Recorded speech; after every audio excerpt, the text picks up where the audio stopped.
Hello दोस्तों, आशु study zone में आप सभी का एक बार फिर से स्वागत है। मैं आशु और आज हम लोग देखेंगे जियोग्राफी का टॉपिक कि यानी कि आज हम क्या जियोग्राफी के अंतर्गत वर्ल्ड जियोग्राफी के अंतर्गत हम फर्स्ट क्लास हो गई है और आने वाले समय में क्या है हम जियोग्राफी को पूरा कंप्लीट कराने की कोशिश करेंगे कि जिससे भी अन्य परीक्षाओं से संबंधित अगर क्वेश्चन इससे आते हैं तो इसको हम पूरी तरह से कंप्लीट करने की कोशिश करेंगे। क्या कुछ समय अभी वीडियो नहीं आ पा रही थी, लेकिन अब प्रॉपर तरीके से वीडियो आएगी। तो जैसे कि आज हम पढ़ेंगे, हमारा एक टॉपिक है ब्रह्मांड। ब्रह्मांड के बारे में हम जानने की कोशिश करेंगे कि ब्रह्मांड होता क्या है। तो जैसे कि हम अभी जहां रह रहे हैं जिस पृथ्वी में, ये पृथ्वी क्या है, सौरमंडल का हिस्सा है। और सौरमंडल क्या है कि सौरमंडल जो है आकाशगंगा का हिस्सा है। और ये जो आकाशगंगा है, ऐसी अनेक करोड़ों आकाशगंगाएं मिलकर क्या है ब्रह्मांड का निर्माण करती है। तो ब्रह्मांड किसे कहते हैं हम लोग, तो अनेकों आकाशगंगाएं मिलकर क्या करती है, ब्रह्मांड का निर्माण करती है। ब्रह्मांड में और क्या बोल सकते हैं इसको, सूक्ष्म अणुओं से लेकर विशालकाय आकाशगंगाओं तक के सम्मिलित स्वरूप को, सूक्ष्म अणुओं से लेकर विशालकाय आकाशगंगाओं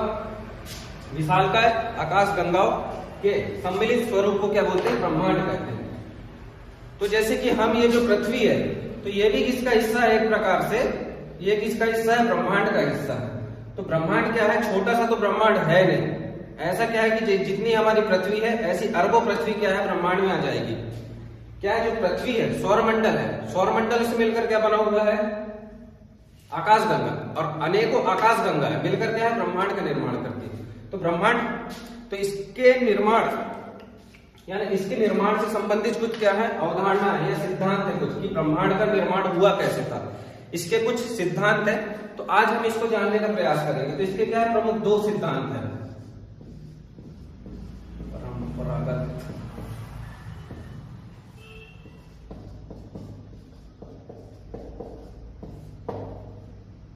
एक है परंपरागत सिद्धांत है, एक है आधुनिक सिद्धांत।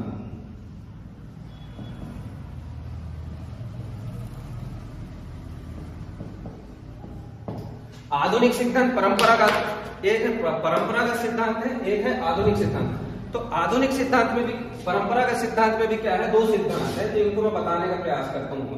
परंपरागत सिद्धांत में क्या है, दो सिद्धांत प्रमुखतः देखने को मिलते हैं हमको। एक है भूकेंद्रीय सिद्धांत, भूकेंद्रीय सिद्धांत,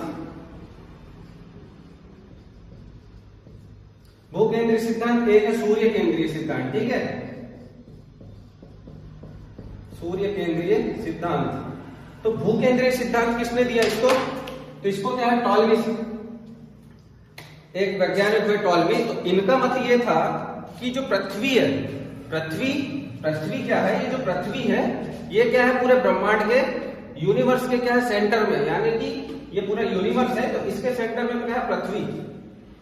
तो इनका मानना ये था, भूकेंद्रीय सिद्धांत के अंतर्गत इनका कहना ये था कि पृथ्वी है, पृथ्वी जो है क्या है, ये पृथ्वी है, ये क्या है यूनिवर्स के एकदम बीचों बीच में, सेंटर में है। तो इसका सिद्धांत क्या कहता है, इसको दिया किसने, टॉलमी ने। तो इनका मत यह था कि जो पृथ्वी है ये किसके, ब्रह्मांड के एकदम सेंटर में है। इसके बाद लेकिन कुछ समय पश्चात क्या है, कॉपरनिकस ने, कॉपरनिकस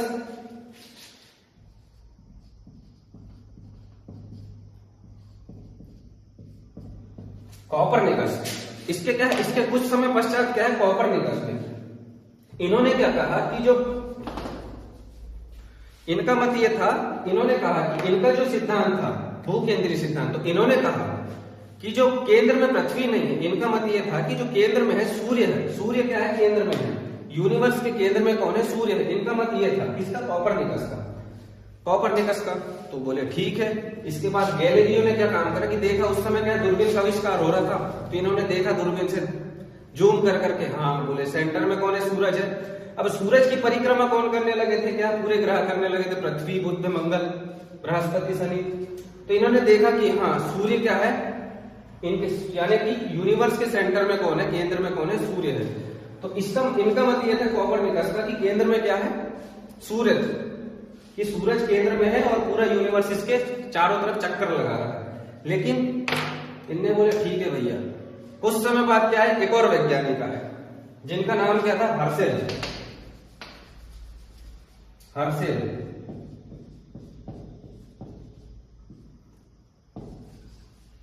अब भैया ये वैज्ञानिक आए, बोले अच्छा तुम ये बता रहे हो, बोले कि तुम बोले यहीं लटके रह जाओ, बोले बस सूर्य चंद्रमा पृथ्वी इसी में लटके रह जाओ। बोले इनने बोले इनका सिद्धांत ये था कि इन्होंने कहा कि ये जो सूर्य है, सूर्य पृथ्वी ये सभी क्या है, बोले एक आकाश गंगा का हिस्सा मात्र है। बोले तो इनका मत ये था कि इन्होंने कहा कि जो हमारी जो सूर्य है, पृथ्वी है, ये क्या है, एक आकाश गंगा का एक मात्र हिस्सा बस है। तो इन्हें बोले, तब इनने बोले अच्छा, तो बोले इतना बड़ा है, बोले आकाश गंगा में भी, यानी आकाश गंगा इतनी बड़ी है। बोले तो इनका मत यह था कि आकाश गंगा का हिस्सा मात्र है। बोले अगर मान के चलिए आकाश गंगा है तो मात्र ये बराबर है सूर्य। बोले इनका मत ये था कि सूर्य क्या है, आकाश गंगा का हिस्सा मात्र है बस, इनने बोले। तो इससे बोले इनका, इसके बाद क्या हुआ, हिस्सा बस है बोले इसने।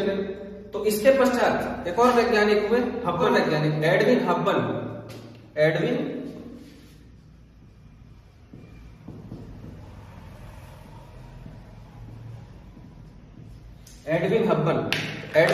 ने क्या कहा कि तुम बोले कि ठीक है एक आकाश गंगा का हिस्सा मात्र है, लेकिन इस वैज्ञानिक ने कहा, एडविन हब्बन ने, कि जितनी भी आकाश गंगाएं हैं इनकी भी संख्या क्या करोड़ों है, और इसका लगातार विस्तार होता जा रहा है, कि इसका भी लगातार विस्तार होता जा रहा है। किसने कहा, एडविन हब्बन ने कहा कि जो आकाश गंगा है उनका भी लगातार विस्तार होता जा रहा है।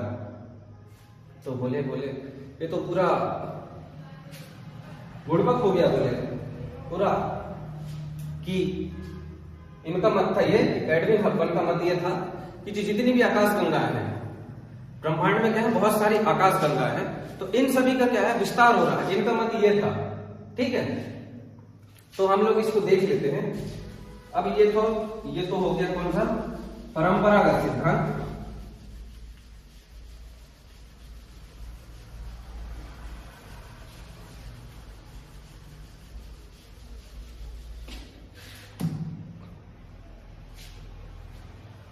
अब इसके पश्चात क्या है, आधुनिक सिद्धांत।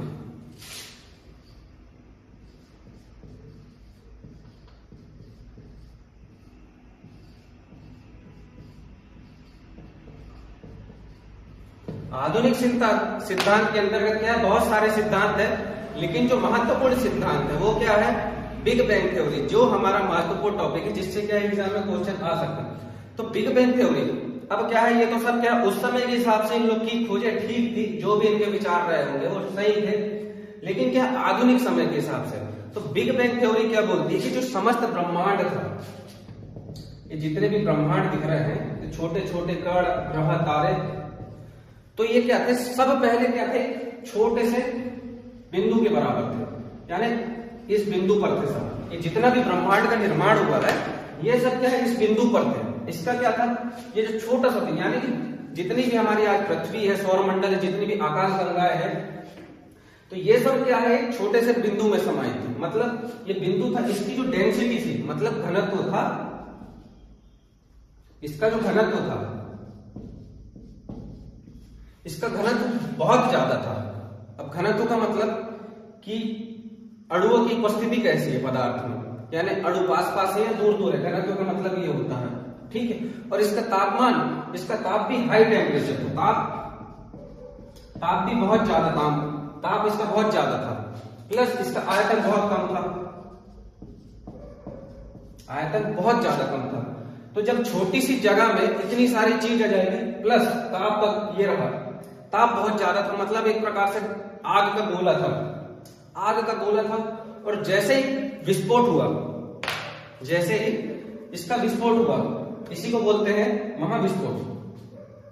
तो जैसे ही विस्फोट हुआ तो क्या है, सब छोटे छोटे टुकड़ों में क्या है, फैल गया। तो जैसे ही टुकड़ों में फैला, तो जैसे क्या टुकड़ों में जैसे फैला, तो पूरे ब्रह्मांड में क्या धूल ही धूल फैल गई। ब्रह्मांड में, ब्रह्मांड का निर्माण तो हुआ नहीं था, तो चारों तरफ क्या है, धूल ही धूल फैल गई।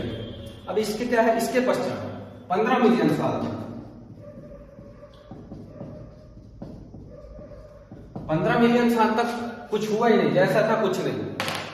अब जैसे ही विस्फोट हुआ तो इसके पश्चात क्या हुआ, समय का निर्धारण होने लगा, फिर समय की उत्पत्ति हुई, दूरी की उत्पत्ति हुई। कैसे? समय, अब जैसे ही विस्फोट हुआ तो क्या है, कुछ ऐसी घटनाएं घटित हुई जिससे हमें क्या है, समय का नॉलेज होने लगा। फिर कुछ समय के पश्चात क्या है, तारों का निर्माण होने लगा धीरे धीरे। क्या हुआ, विस्फोट के पश्चात क्या है, तारों का निर्माण हुआ, धीरे धीरे धीरे धीरे तारों का निर्माण होने लगा। फिर तारों से क्या है, आकाश गंगाओं का निर्माण होने लगा। तारों से क्या है, अनेक तारों से क्या है, आकाश गंगाओं का निर्माण हुआ। अब आकाश गंगा में क्या होता है कि करोड़ों तारे होते हैं। अब आकाश गंगा में क्या होता है, करोड़ों तारे होते हैं, करोड़ों तारे। अब आकाश गंगा जो है, मान के चलिए, तो आकाश गंगा का जो केंद्रीय भाग रहता है वो क्या है, हल्का उठा हुआ रहता है। केंद्रीय भाग हल्का उठा हुआ रहता है, और इसकी जो बाहरी भाग है, आकाश गंगा का जो बाहरी भाग है वो क्या है, गति करते रहता है, घूमते रहता है। तो मैं आपको ठीक है यहाँ दे दूंगा इमेज में, तो देख सकते हैं आप, कुछ इस तरह का रहता है। तो ये उठा हुआ भाग रहता है। तो आकाश गंगा में क्या होता है, करोड़ों तारे रहते हैं, अरबों तारे रहते हैं, बहुत सारे। तो इसका केंद्रीय भाग में क्या है, बहुत सारे तारे, नए तारे भी रहते हैं, पुराने तारे जो अंतिम अवस्था में पहुंच जाते हैं वो तारे रहते हैं। क्या है, जिनकी जो हाइड्रोजन हीलियम की जो प्रक्रिया है, इसको तारे वाले टॉपिक में देखेंगे, तो क्या उनमें प्रकाश ज्यादा रहता है। केंद्रीय भाग क्या है, उठा हुआ रहता है हल्का सा। तो इसमें करोड़ों क्या रहते हैं, तारे रहते हैं। इसी आकाश गंगा, हमारी जो आकाश गंगा है उसका नाम क्या है, मिल्की वे है। ठीक है, उसका आकार कैसा है, कुछ ऐसा सर्पिला आकार है। ठीक है, सर्पिला आकार है।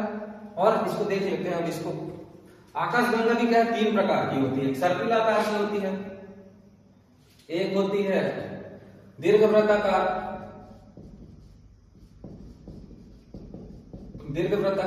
और एक होती है अनियमित, यानी इसका कोई आकार नहीं होता। तो 3 प्रकार की क्या होती है हमारे पास, आकाश गंगा होती है 3 प्रकार की।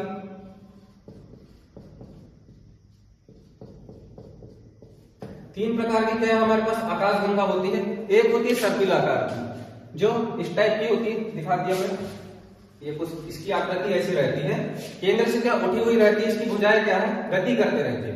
फिर एक होती है क्या, दीर्घवृत्ताकार, ये कुछ अंडाकार इस प्रकार की होती है। और अनियमित का तो कोई आकार ही नहीं होता, कुछ किसी भी तरह की होती है। तो क्या है कि जो आकाश गंगा होती है उसमें क्या करोड़ों तारे रहते हैं। उसी में से एक हमारा क्या है, सौर मंडल।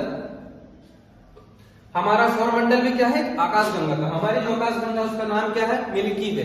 ठीक है, पूछ सकता है आपसे कि आकाश गंगा का नाम क्या है, मिल्की वे। तो उसी में क्या है कि हमारा जो सूरज है या हमारा सौर मंडल क्या है, इसी आकाश गंगा का हिस्सा है। और जो हमारी पृथ्वी है इसी का हिस्सा है।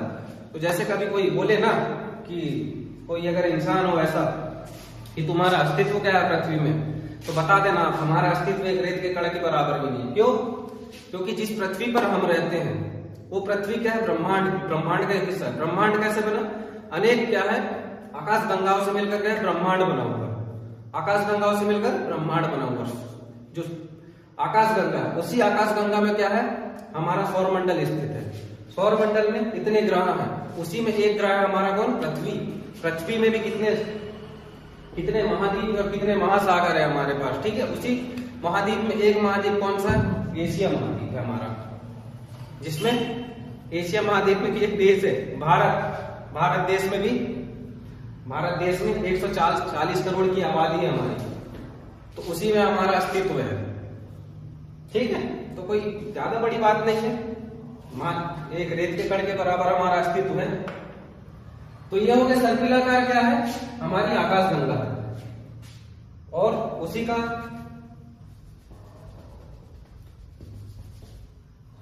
सर्पिलाकार क्या है, आकाश गंगा है। तो उसी आकाश गंगा में क्या है, हमारा सौर मंडल है जिसमें हम निवास करते हैं। तो ठीक है, आपको समझ में आया। तो आधुनिक बिग बैंग थ्योरी क्या बोलती है कि जी ब्रह्मांड का निर्माण ऐसा हुआ कि सबसे पहले क्या था, एक मटर के दाने के समान है। क्या थी, सारा ब्रह्मांड एक मटर के दाने के समान था, जिसका टेम्परेचर बहुत ज्यादा था, प्लस डेंसिटी भी बहुत ज्यादा थी। तो एक प्रकार से आग का गोला था। तो उसके पश्चात जब महाविस्फोट हुआ तो चारों तरफ क्या है, फैल गए, इसके टुकड़े जो कण करते चारों तरफ फैल गए। तो उसके बाद कई सालों के, कई करोड़ साल के बाद तारों का निर्माण हुआ। तारों से क्या है, फिर आकाश गंगाओं का निर्माण हुआ। तो वही आकाश गंगा में एक सौरमंडल है, तो हमारा सौरमंडल भी उसी का हिस्सा है जिसमें हम रहते हैं। तो ऐसे हुआ कि इसका ब्रह्मांड का निर्माण हुआ। आने वाली कक्षाओं में हम देखेंगे कि तारों का जीवन काल कैसा होता है, तारों का निर्माण कैसा होता है, आकाश गंगा, और फिर आगे का जो टॉपिक है इसको कंप्लीट करेंगे हम। तो आज हमने देख लिया आधुनिक सिद्धांत, देख लिया बिग बैंग थ्योरी भी देख ली। बिग बैंग थ्योरी दिया किसने था, बिग बैंग थ्योरी